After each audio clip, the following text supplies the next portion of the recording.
जी औज़ुबिल्लाहिमिनश्शैतानिर्रजीम बिस्मिल्लाहिर्रहमानिर्रहीम अस्सलाम वालेकुम। मेरा नाम सैयद हसन जाफरी है और आप देख रहे हैं Hasan Jafri YouTube channel. Video शुरू करने से पहले आपसे दरख्वास्त है कि मेरे चैनल को सब्सक्राइब करें, अपने दोस्तों के साथ, जानने वालों के साथ शेयर करें और साथ ही बेल आइकन दबा लें ताकि हमारी हर नए आने वाली वीडियो की अपडेट आप तक फ़ौरन पहुँच जाया करे। तो शुरू करते हैं आज की वीडियो। आज की वीडियो के आगाज़ में मैं शुक्रिया अदा करता हूँ कि पाकिस्तानी यूट्यूबर है समन, जो कि समन स्पीक के नाम से यूट्यूब चैनल चलाती हैं, जिसमें वो मुख्तलिफ़ इशूज़ के मतलब और करंट अफेयर्स के मतलब भी बाज़ औक़ात जो है वो बड़े मुनफ़रद अंदाज़ में तबसरा करती हैं, बड़े मज़य्य अंदाज़ में तबसरा करती हैं। तो अगर आप फैमिली फ्रेंडली कंटेंट, इस तरह का फ़नी कंटेंट देखना चाहते हैं तो उनको चैनल को चेकआउट करें।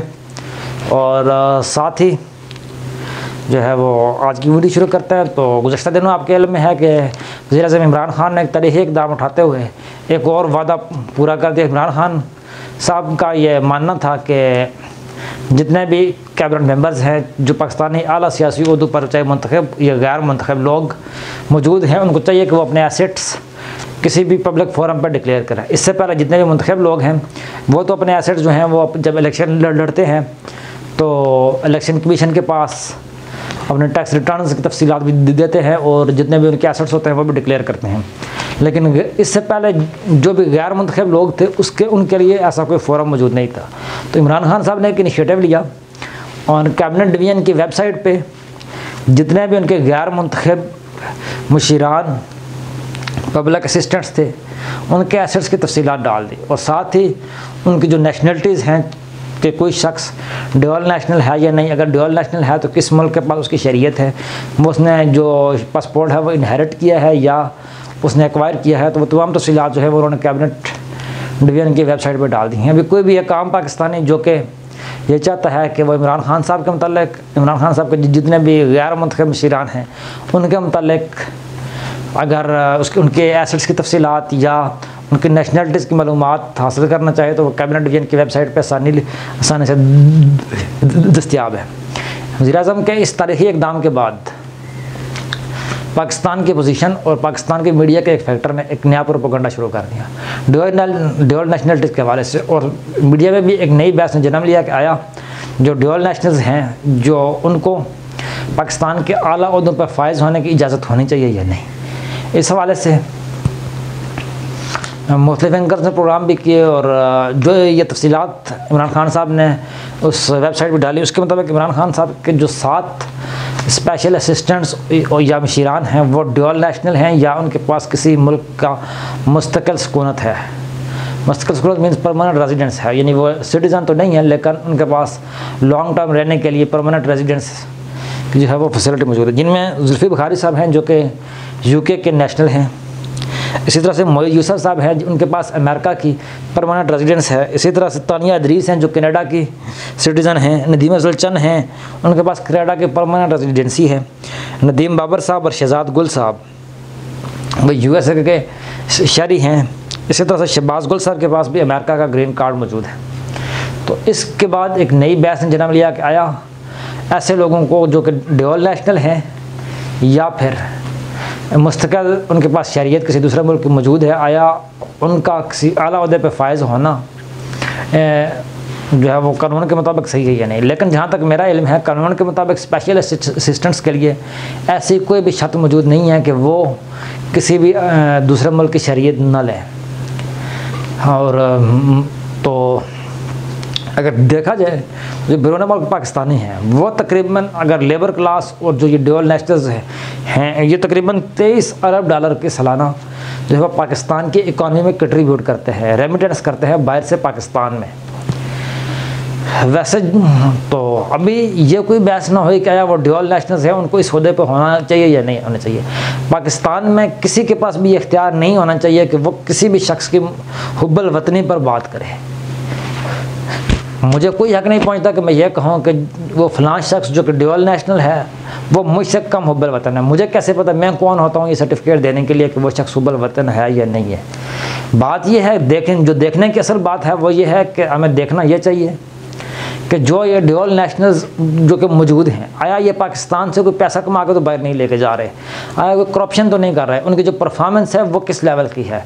अगर कोई भी ड्यूअल नेशनल जो किसी भी मुल्क में किसी दूसरे मुल्क में किसी भी पोस्ट पे काम कर रहा है, किसी शोबे का माहिर है, तो उसको ये इजाज़त होनी चाहिए कि वो पाकिस्तान में आके खिदमत करे।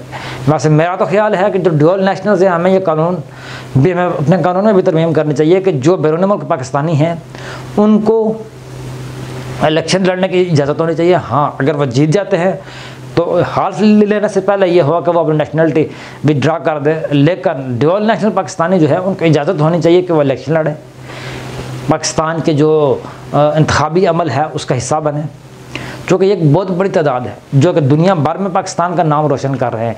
ये हमारा असासा है और इस असासे को हम इस तरह के फजूल सियासी बहसों में ज़ाया कर रहे हैं कि फ़लाँ जो है वो ड्यूअल नेशनल है और ये होना चाहिए या नहीं होना चाहिए, उसके इलेक्शन लड़ने की इजाज़त होनी चाहिए या नहीं होनी चाहिए, उसको जो काम करने की इजाज़त होनी चाहिए या नहीं होनी चाहिए।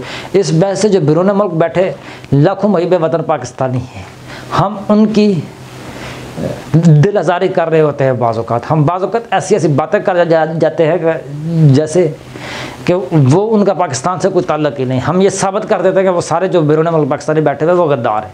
ये नहीं होना चाहिए। पाकिस्तान हम सब का है, पाकिस्तान जितना मेरा है उसी तरह से जो कि पाकिस्तानी शहरी अमेरिका में बैठा है, कनाडा में बैठा है, मिडल ईस्ट में बैठा है, उन सब का उतना ही पाकिस्तान पे हक है। वो सब भी उतने ही पाकिस्तानी हैं जितना मैं हूँ या पाकिस्तान में बैठा हुआ कोई दूसरा पाकिस्तानी है। उनके लिए उनको भी पाकिस्तान का दर्द उतना ही है जितना मुझे है या किसी दूसरे पाकिस्तानी को है।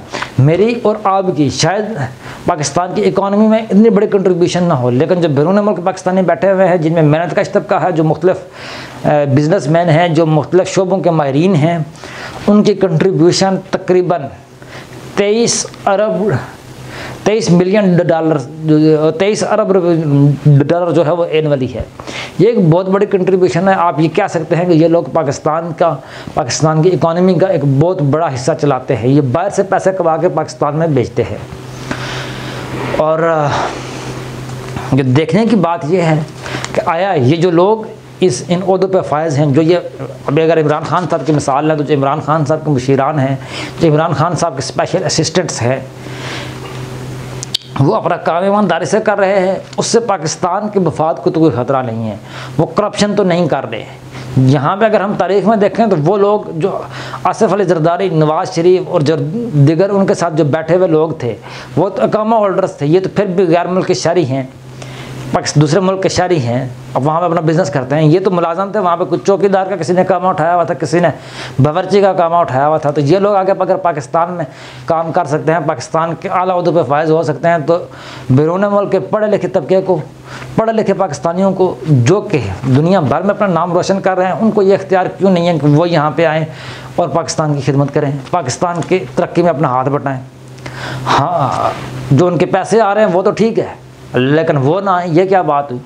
होना तो ये चाहिए कि उनको वोट का, बैरून मुल्क पाकिस्तानियों को वोट का हक भी होना चाहिए, उनको इलेक्शन लड़ने का हक भी होना चाहिए, और जो जहाँ तक हो सके उनको बाकायदा एक अकोमोडेट करना चाहिए पाकिस्तान के डिसीजन मेकिंग प्रोसेस में। तो जो दूसरी बात है वो यूट्यूब के हवाले से है। यूट्यूब के हवाले से मैं सोशल मीडिया पर देख रहा था कि सुप्रीम कोर्ट की जानब से एक इंदिया दिया गया है यूट्यूब बंद करने का। जनाब अली, मैं एक दस्तबस्ता अदलिया से, पाकिस्तान के अदारों से एक दरख्वास्त करता हूँ कि यूट्यूब एक प्लेटफार्म है जहाँ से बहुत सारे लोग लर्न करते हैं और अर्न भी करते हैं। बहुत सारे पाकिस्तानी ऐसे हैं जो यूट्यूब से हज़ारों डॉलर कमाते हैं। हज़ारों डॉलर बाहर से पाकिस्तान में रेमेंट होता है यूट्यूब की तवज्जो से, जो पाकिस्तान के टैलेंटेड क्रिएटर्स हैं। तो हमें इस प्लेटफार्म का जो चीज़ हमें नहीं पसंद, जिसमें कुछ ब्लास्फेमी का आंसर है, जो तौहीन मज़हब के हवाले से कोई आंसर है, जो कोई फाशी फैला रहा है, हमें उस यूज़र को ब्लॉक करवाने की ज़रूरत है, उस कंटेंट को ब्लॉक करवाने की ज़रूरत है, ना कि पूरे प्लेटफार्म को बंद करने की ज़रूरत है। तो हमें ये देखना चाहिए कि हमें कोई भी फैसला लेने से पहले उसके फ़ायदे नुकसान देखना चाहिए। जो गुज़श्ता साल, चंद साल पहले जो कि यूट्यूब ब्लॉक की गई थी, तो उससे बहुत सारे ऐसे पाकिस्तानी कि जो यूट्यूब से अर्निंग करते हैं, यूट्यूब पे वीडियोस डालते हैं, अपना कंटेंट डालते हैं, और एक तरह से आप कह सकते हैं कि यूट्यूब की वजह से वो पाकिस्तान का दुनिया भर में नाम रोशन कर रहे हैं। उनके रोज़गार पे एक तरह से हमने लात मारी थी। वो एक तवील अरसे तक बेरोज़गार होकर बैठ गए थे, कोई वो जो है वो नहीं कर पा रहे थे, अपनी वीडियोज़ नहीं डाल पा रहे थे। और इसी तरह से यूट्यूब एक प्लेटफॉर्म है जहाँ पर हर मौजू पर आपका वीडियोज़ मिल जाती हैं। आप अगर एक कोई साइंटिफिक प्रॉब्लम उठाएं, आपको ज़रूरत है उस पर कुछ मालूमात की, कुछ रहनुमाई की ज़रूरत है, आप यूट्यूब पे जाएं, आपको मिल जाएंगी। आपको मज़हब के मतलब कोई मालूमात चाहिए, आप किसी स्कॉलर को सुनना चाहते हैं, आप यूट्यूब पे जाएं, आपको उसके खुतबात मिल जाएंगे। आप इन्वायरमेंट के मतलब कुछ सुनना चाहते हैं, आप यूट्यूब पे जाएं, आपको मिल जाएंगे। हमें उस कंटेंट से प्रॉब्लम होना चाहिए जो कंटेंट जो है वो काबिल एतराज़ है। इसका ये मतलब नहीं कि अगर एक चीज़ के हमें जब भी कोई चीज़ बंद करें हमने बैन करनी है या खोलनी है, हमें उसके फ़ायदे और नुकसान का पहले से अंदाज़ा कर लेना चाहिए। और पहले अगर उसके फ़ायदे ज़्यादा हों तो उसको नहीं बंद करना चाहिए। वो जो उसका स्पेसिफिकली सेगमेंट है, हमें इन हुकूमती इदारों को चाहिए कि जो यूट्यूब की इंतज़ामिया है, गूगल की इंतज़ामिया है, हम उनसे बात करें, उनको जो है वो इस बात पे कायल करें कि ये जो कंटेंट है इस वजह से हमारे मुल्क के लिए इनअप्रोप्रिएट है। हमें बजाय इसके कि पूरे प्लेटफार्म को, पूरी वेबसाइट को ब्लॉक करना है कि उस स्पेसिफिक कंटेंट को ब्लॉक करवाएं और हम खुद एक ऐसा सिस्टम डेवलप करें कि जो हमारी आईपी से, जो पाकिस्तान के गेटवे से जो इन्फॉर्मेशन, जो वीडियोस पाकिस्तान में आ रही हैं वो ऐसी हों कि जो हमारे कल्चर के मुताबिक हों, हमारे मज़हब से इन लाइन हों, हमारे स्टेट्स के जो मुफाद हैं उसके ख़िलाफ़ ना हों, ना कि पूरे प्लेटफार्म को बंद कर दिया जाए। पूरे प्लेटफार्म को बंद करने से हम इल्म का एक रास्ता है वो ब्लॉक करने की कोशिश करते हैं। तो आपको हमारी वीडियोज़ कैसी लग रही हैं? अगर आप राय देना चाहते हैं तो मेरा व्हाट्सअप नंबर स्क्रीन पे मौजूद है। इसके अलावा मेरा फेसबुक का, ट्विटर का जो लिंक्स हैं वो भी डिस्क्रिप्शन में मौजूद है, तो उनको भी फॉलो करें और हमारा व्हाट्सअप ग्रुप को ज्वाइन करें। अगर कोई बात आप करना चाहते हैं, कोई राय हम तक पहुँचाना चाहते हैं तो उस लिंक से, उस ग्रुप के थ्रू या व्हाट्सएप के थ्रू बराह रास्त आप मुझे मैसेज करके पहुँचा सकते हैं। तो आप अगली वीडियो तक के लिए अपना और अपने इर्द गिर्द लोगों का ख्याल रखिएगा। अगली वीडियो तक के लिए इजाज़त दीजिए। अल्लाह हाफ़िज़।